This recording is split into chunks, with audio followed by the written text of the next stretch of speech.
Komunikasi sebagai investasi utama jalinan sosial. Assalamualaikum warahmatullahi wabarakatuh. Sampurasun. Selamat datang pada penyelenggaraan pendidikan dan latihan peningkatan keterampilan dasar teknik instruksional atau PEKERTI yang digelar P3AI Universitas Pasundan pada mata latih Komunikasi sebagai investasi utama jalinan sosial. Organisasi dilihat dari perspektif struktural fungsional dalam sistem sosial. Maka, apa itu sistem sosial?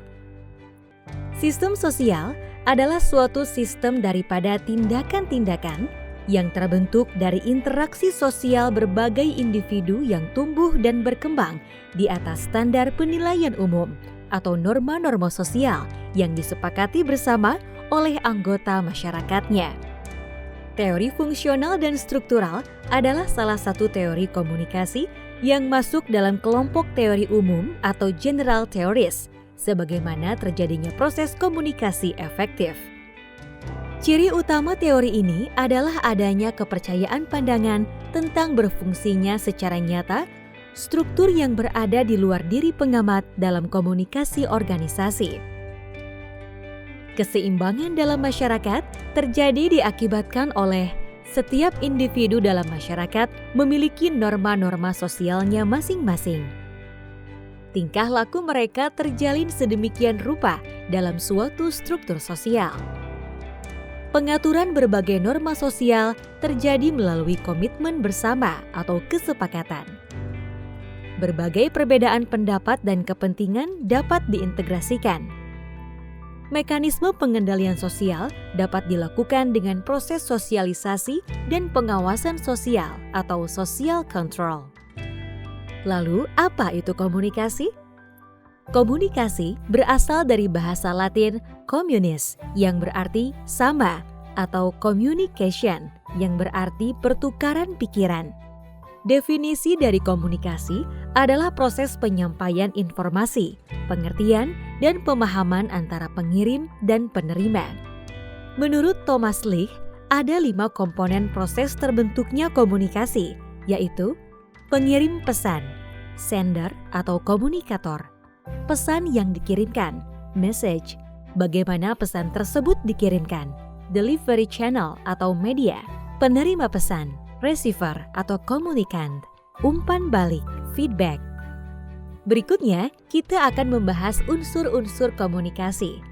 Ada 7 unsur komunikasi. Apa saja? Komunikator, membuat sandi atau menyandi, pesan, jalur, menguraikan sandi, penerima, umpan balik, dan yang terakhir, kegaduhan. Komunikasi memiliki peran yang sangat penting bagi kehidupan manusia, yaitu mendorong peradaban peran manusia. Sedangkan dalam organisasi sebagai sarana mengarahkan dan mengendalikan kegiatan, memahami tujuan organisasi, dan memengaruhi orang-orang. Ada 3 jenis komunikasi, yaitu komunikasi formal, yaitu komunikasi yang disetujui oleh organisasi itu sendiri dan sifatnya berorientasi pada organisasi. Komunikasi informal, yaitu komunikasi yang disetujui secara sosial, yang tidak berorientasi pada organisasi, tetapi pada para anggotanya. Biasanya disebarluaskan melalui desas-desus atau kabar angin dari mulut ke mulut dari satu orang ke orang yang lainnya. Komunikasi nonverbal, yaitu penyampaian pesan tanpa kata-kata. Dan komunikasi nonverbal ini memberikan arti pada komunikasi verbal, seperti ekspresi wajah, kontak mata, sentuhan, postur tubuh, gaya berjalan, suara, dan gerak isyarat. Selanjutnya, kita akan membahas cara berkomunikasi dalam berorganisasi. Kita perlu mengetahui cara berkomunikasi yang benar. Komunikasi ke bawah, komunikasi dari jenjang hierarki yang lebih tinggi ke jenjang yang lebih rendah. Contohnya, instruksi, memo resmi, pernyataan kebijakan, prosedur, dan sebagainya. Komunikasi ke atas. Komunikasi dari jenjang hierarki yang lebih rendah ke yang lebih tinggi. Contohnya saran, pengaduan, atau pertemuan kelompok. Komunikasi horizontal. Komunikasi pada jenjang hierarki yang sederajat. Contohnya koordinasi, integrasi. Komunikasi diagonal. Komunikasi yang terjadi pada lintas fungsi dalam struktur organisasi. Contohnya, pengawas keuangan memerlukan data dari tenaga penjualan. Seperti yang kita ketahui, komunikasi memiliki peran yang sangat besar dalam kehidupan manusia. Maka komunikasi efektif dapat membantu meningkatkan kualitas personal manusia, baik dalam kehidupan atau karir. Ketepatan komunikasi itu penting, lebih penting daripada sebelumnya, karena kita hidup di era yang rentan, di mana kata-kata yang salah dimengerti bisa menimbulkan bencana, sama seperti yang ditimbulkan oleh tindakan mendadak yang tidak dipikirkan terlebih dahulu. Komunikasi yang disebut efektif apabila tersampaikannya pesan, baik secara verbal maupun nonverbal, dengan cara yang baik dalam konteks sosial yang baik pula. Sekarang, saatnya membahas cara berkomunikasi efektif. Ada 5 pondasi untuk membangun komunikasi efektif. Berusaha benar-benar mengerti orang lain, empathetic communication. Memenuhi komitmen atau janji. Menjelaskan harapan. Meminta maaf secara tulus ketika Anda membuat kesalahan. Memperlihatkan integritas pribadi. Kelima pondasi tersebut dapat terlaksana dengan 5 hukum komunikasi. Hukum komunikasi pertama adalah respect atau sikap menghargai. Rasa hormat dan saling menghargai. Manusia ingin dihargai dan dianggap penting. Menjaga kebanggaan diri dan orang lain. Mempertahankan sinergi. Memperkuat kekompakan tim. Hukum komunikasi kedua adalah empati. Kemampuan menempatkan diri kita pada situasi atau kondisi yang dihadapi oleh orang lain. Mendengarkan adalah kunci utama. Hukum komunikasi ketiga adalah audible. Dapat didengarkan atau dimengerti dengan baik. Audible berarti pesan yang kita sampaikan dapat diterima oleh penerima pesan. Dalam komunikasi personal, hal ini berarti bahwa pesan disampaikan dengan cara atau sikap yang dapat diterima oleh penerima pesan. Hukum komunikasi keempat adalah care. Menyimak secara seksama dan sungguh-sungguh apa isi pembicaraan dari lawan bicara dan bagaimana ia menyampaikan pesan tersebut. Hukum komunikasi kelima adalah humble. Prinsip kelima dalam membangun komunikasi yang efektif adalah sikap rendah hati. Sikap ini merupakan unsur yang terkait dengan prinsip pertama. Untuk membangun rasa menghargai orang lain, biasanya didasari oleh sikap rendah hati yang kita miliki. Tujuan dari komunikasi efektif sendiri itu adalah untuk mengubah pengetahuan, sikap, dan perilaku si penerima pesan sesuai dengan harapan si pemberi pesan. Berikut adalah ciri-ciri komunikasi efektif. Pengertian, kesenangan, empathic communication, hubungan sosial yang baik, mengubah sikap dan tindakan. Komunikasi efektif bukan berarti tidak memiliki hambatan. Ada beberapa hambatan yang biasanya ditemui. Contohnya kemampuan berbahasa, perbedaan cara pandang, yang terakhir pengaruh jabatan dan status sosial, perbedaan budaya, lingkungan fisik saat berkomunikasi, saluran komunikasi yang terganggu, dan ketiadaan tanggapan. Di dalam organisasi, komunikasi efektif juga sering menemui hambatan. Di antaranya adalah perbedaan latar belakang dan pengalaman, sifat selektif dalam menerima pesan, perbedaan penilaian terhadap suatu pesan, dapat dipercayanya sumber, persoalan bahasa, penyaringan informasi, perbedaan status atau jabatan atau posisi, tekanan waktu atau keterbatasan waktu, dan beban komunikasi yang terlalu berat. Di dalam ajaran Islam, terdapat 6 prinsip komunikasi. Pertama, qaulan sadida, perkataan atau ucapan yang benar, baik substansi maupun redaksinya.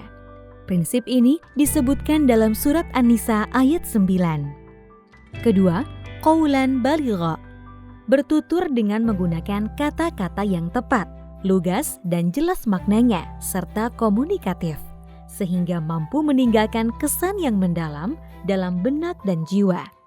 Prinsip ini tertulis pada surat An-Nisa ayat 63. Ketiga, qaulan ma'rufa, berkomunikasi dengan menggunakan bahasa yang baik, santun, pantas, tidak menyakitkan atau menyinggung. Tertulis pada surat Al-Baqarah ayat 263. Keempat, qaulan karima, perkataan yang mulia, dibarengi dengan rasa hormat dan mengagungkan, enak didengar, lemah lembut, dan bertata krama. Seperti tata krama dalam menggunakan permisi, maaf, tolong, dan terima kasih. Tertulis pada surat Al-Isra ayat 23. Kelima, qaulan layyina, perkataan yang lemah lembut, dengan menggunakan suara yang enak didengar serta penuh keramahan. Tertulis pada surat Toha ayat 44. Keenam, qaulan maisura, ucapan yang mudah dicerna, mudah dimengerti atau dipahami mitra bicara kita, serta perkataan yang menyenangkan. Prinsip ini juga tertulis pada surat Al-Isra ayat 28. Berikut kita pelajari materi tentang komunikasi, dari tujuan, ciri, hingga cara berkomunikasi efektif. Maka, untuk meningkatkan komunikasi dalam organisasi adalah dengan tindak lanjuti informasi sebelumnya, atur arus informasi atau singkirkan hambatan, manfaatkan umpan balik dengan baik, pengulangan pesan yang sama, saling mempercayai atasan bawahan. Pilih waktu yang tepat agar pesan yang dikirim tidak bersamaan dengan pesan-pesan lain. Sederhanakan bahasa. Mendengarkan bawahan secara efektif. Menggunakan komunikasi informal selentingan. Survei membuktikan ada ketakutan-ketakutan yang dirasakan oleh manusia. Di antaranya ketakutan pada eskalator, kegelapan, air yang dalam, serangga, dan berbicara depan umum.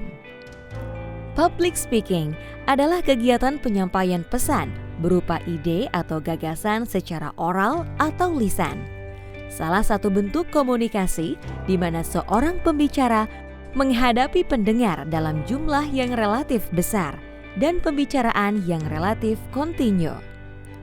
Tujuan dari public speaking itu sendiri ialah untuk menyampaikan informasi kepada audiens, menghibur, dan mempengaruhi audiens. Selain itu, public speaking juga memiliki beberapa manfaat, yaitu 1. Mengurangi ketidaktahuan, 2. Mengurangi tekanan, 3. Memperbaiki hubungan, 4. Memahami permasalahan, 5. Menyelesaikan masalah. Berhubungan dengan public speaking ini, bahwa tidak seorang pun di dunia ini dilahirkan langsung menjadi pembicara handal. Ada anggapan bahwa kesuksesan seseorang dalam beretorika hanya karena dia telah memiliki bakat. Namun, tidak selamanya bakat menjadi faktor penentu kesuksesan seseorang dalam bidang retorika. Hal yang membentuk seseorang menjadi pembicara efektif adalah proses belajar dan berlatih, lingkungan yang kondusif, dan bakat. Untuk mencapai kesuksesan public speaking, ada kiat-kiat yang harus diperhatikan oleh pembicara. 1. Persiapan yang matang untuk materi pesan maupun psikologis. 2. Mengetahui dengan baik calon audiens. 3. Berpikir bahwa kita menguasai pesan yang akan disampaikan. 4. Optimis ketika diminta berbicara. 5. Jangan segan untuk bertemu pandang dengan audiens. 6. Sering berlatih napas diafragma senam mulut, dan hindari fears of inaudible. 7. Jangan malu untuk membawa teks atau catatan kaki apabila sulit menghafal data akurat. 8. Hindari kata atau kalimat yang dirasa akan melukai perasaan orang lain. 9. Bangkitkan semangat audiens dengan meninggikan intonasi di akhir kalimat. 10. Hindari mengenakan busana atau aksesoris yang mengganggu penampilan. 11. Perhatikan waktu. Hindari keterlambatan atau terlalu lama dalam menyampaikan pesan. Ada anggapan bahwa kesuksesan seseorang dalam berretorika hanya karena dia telah memiliki bakat. Namun, tidak selamanya bakat menjadi faktor penentu kesuksesan seseorang dalam bidang retorika. Ada faktor-faktor yang membentuk speaker atau pembicara. Kita sebut dengan 3L. Lahir atau bakat, lingkungan, dan latihan. Dalam public speaking, ditemukan juga masalah atau kesulitan yang sering dihadapi. Yang pertama, nervous atau cemas. Yang kedua, teknik public speaking. Dan yang ketiga, penguasaan materi. Penyakit utama dalam public speaking ialah nervous atau cemas. Ciri-ciri kecemasan yang sering terjadi diantaranya lutut bergetar, berkeringat, suara bergetar, pusing, perut mual, dan lupa materi. Penyebab utamanya antara lain 1. Pengalaman pertama. 2. Suasana baru. 3. Merasa menjadi pusat perhatian. 4. Merasa berbeda atau tidak percaya diri. 5. Trauma masa lalu. 6. Perasaan tidak siap tampil.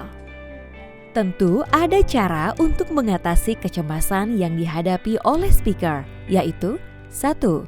Mempersiapkan diri dan latihan. 2. Mencari pengalaman.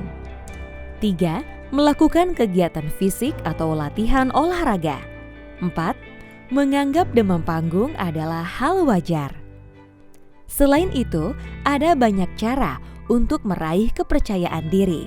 Di antaranya yaitu melepaskan rasa sesal, jangan takut gagal, perhatikan penampilan, dan mengingat kesuksesan di masa lalu. Selain dari mengelola kecemasan, kita juga memerlukan teknik public speaking yang tepat. Berikut teknik yang harus diperhatikan dalam public speaking. 1. Variasi suara. Variasi suara meliputi volume suara dan nada suara dalam berbicara. Selain itu, perhatikan juga kecepatan bicara saat artikulasi bicara. Aturlah sesuai kebutuhan. Bicara dengan cepat menunjukkan antusiasme dan urgensi, sedangkan berbicara lambat memberi penekanan. Berikan pula jeda dalam memberi penekanan. 2. Ekspresi wajah. Ekspresi wajah juga dapat membantu penyampaian materi pada audiens. Pastikan mata tidak terpaku pada suatu benda. Hindari kecenderungan menggeleng-gelengkan kepala dan biasakan untuk tersenyum. 3. Bahasa tubuh. Dalam suasana formal, berdiri selalu lebih baik daripada duduk. Gunakan tangan untuk memegang alat bantu dan tidak dianjurkan untuk berjalan mondar-mandir.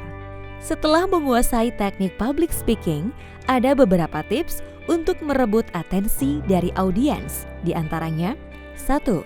Busana yang sesuai. 2. Datang tepat waktu. 3. Gunakan alat audio visual. 4. Kemukakan sasaran dan tujuan. 5. Kemukakan manfaat yang akan diperoleh audiens. Kesan pertama adalah hal yang penting, begitu juga dalam public speaking. Untuk membuka presentasi, ada beberapa hal yang harus diperhatikan, yaitu 1. Memberikan pujian tulus kepada audiens. 2. Mengajukan pertanyaan retorikal. 3. Mengutip pendapat orang bijak. 4. Memberikan pertanyaan misterius. 5. Menceritakan lelucon dan lainnya. Ada juga cara-cara untuk menutup presentasi dengan mengesankan, seperti 1. Membuat ringkasan dan kutipan. 2. Pernyataan yang memotivasi. 3. Tantangan untuk audiens untuk segera bertindak. 4. Menyajikan lelucon yang relevan. 5. Mengulangi manfaat. 6. Meminta audiens untuk meneriakkan slogan tertentu. Oleh karena itu, ada teknik presentasi efektif yang bernama kupas. Kuasai, ungkapkan, peragakan, ajukan pertanyaan, simpulkan. 1. Kuasai. Kuasai materi, seperti garis besar materi, pokok bahasan materi, dan target materi. Kuasai diri, percaya diri, dan optimis. Kemudian, kuasai audiens, cari tahu usia dan latar belakang audiens. 2. Ungkapkan. Ungkapkan materi dan yakinkan audiens bahwa materi yang disampaikan bermanfaat, dan jelaskan tujuan materi dengan intonasi dan pilihan kata yang baik. Tekankan bagian penting materi dengan memperlambat intonasi suara, mengulang dan menegaskan kalimat. Sesuaikan gaya bahasa dengan audiens. Selingi humor, cerita, puisi, dan yang lainnya. Bertanyalah untuk memancing keaktifan audiens. 3. Peragakan. Gunakan bahasa nonverbal dengan tepat. Perhatikan juga artikulasi ucapan, variasi tempo, nada, volume, ekspresi wajah, dan juga bahasa tubuh. Gunakan alat bantu berupa visual.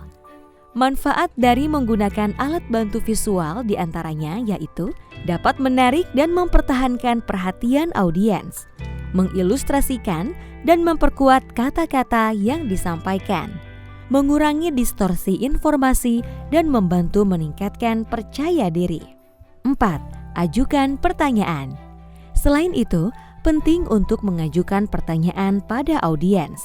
Tipsnya, ajukan pertanyaan dalam satu waktu. Hindari pertanyaan yang tertutup dan direktif.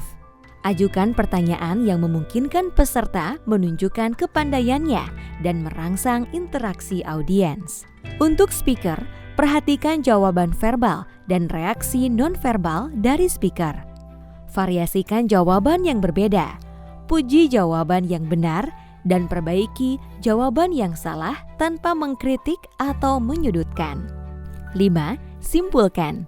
Di akhir sesi, coba untuk mereview materi dari awal hingga akhir secara garis besar untuk lebih mengkomprehensifkan pemahaman audiens. Simpulkan dengan simpel dan sistematis. Adapun hal-hal yang harus dihindari oleh seorang speaker diantaranya tampil tidak siap dan tidak terorganisir, terlambat memulai dan mengakhiri, menanggapi pertanyaan secara tidak tepat, menggunakan alat bantu dengan tidak profesional, menampilkan kebiasaan-kebiasaan buruk, menyajikan humor yang tidak tepat, menggunakan bahasa yang tidak tepat dan tidak update atau kurang informasi. Kesimpulannya dalam public speaking adalah kemampuan berbicara sangat penting untuk kehidupan kita. Siapa saja bisa menguasai public speaking. Jangan putus semangat. Terus berlatih dan berlatih. Demikian, Anda telah mempelajari materi pendidikan dan pelatihan Pekerti pada mata latih komunikasi sebagai investasi utama jalinan sosial. Terima kasih atas perhatiannya. Sampai jumpa pada mata latih berikutnya. Wassalamualaikum warahmatullahi wabarakatuh.